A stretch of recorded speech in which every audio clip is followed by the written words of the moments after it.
because I have hemophilia. You know, it's funny, when we were in the hospital when he first got diagnosed, I was really upset because I said, my son will never play football. When you have a child, I always envisioned that I wanted him to have unlimited possibilities. I want him to do whatever he wants to do, whether that's play football, play rugby, play lacrosse, I don't know. But if he wants to do it, I want him to be able to do it. I want him to make that choice. I don't want that choice made for him. There is no choice. You know, he can't. You know, there's things that you gotta tell him, no, I'm sorry every other kid's doing it, but you can't.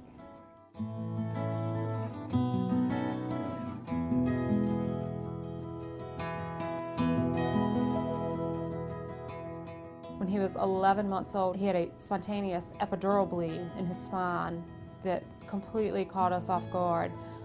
So he was in the hospital with that for 5 weeks. It was the longest 5 weeks of our life. It was terrible.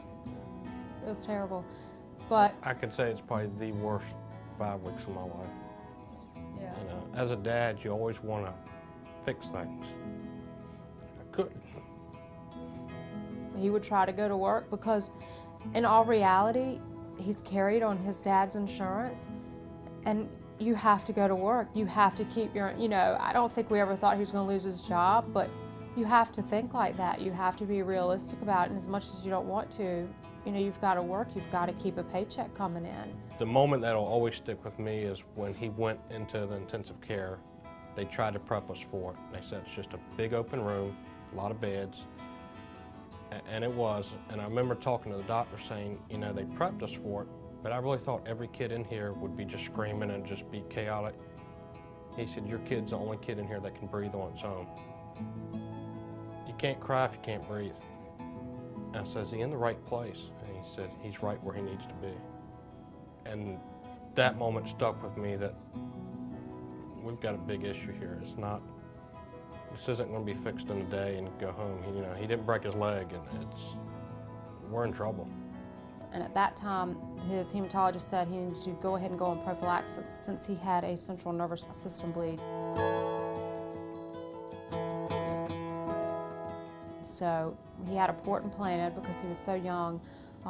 The vein access was difficult. He got his port on his first birthday, and we've had it now for 5.5 years. He started prophylaxis at 1 and has been bleed-free for the last 5.5 years.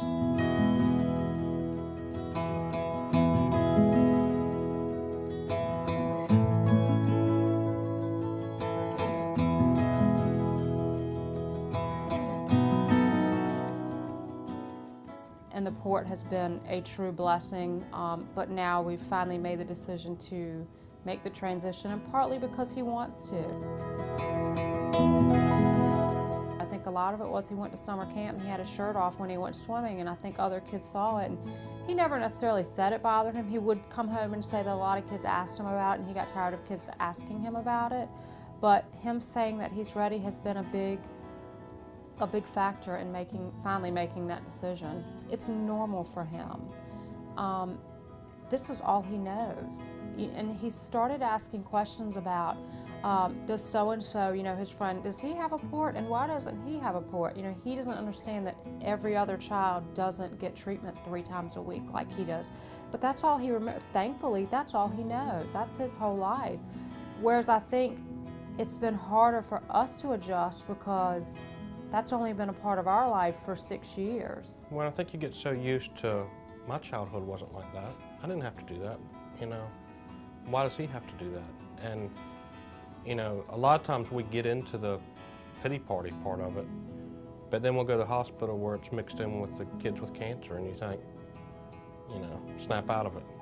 He's got something that's very serious, but we can manage it. But we always have to show you which vein we're going to use, and you want to feel it before we do it, don't you? We didn't the same day, and it worked.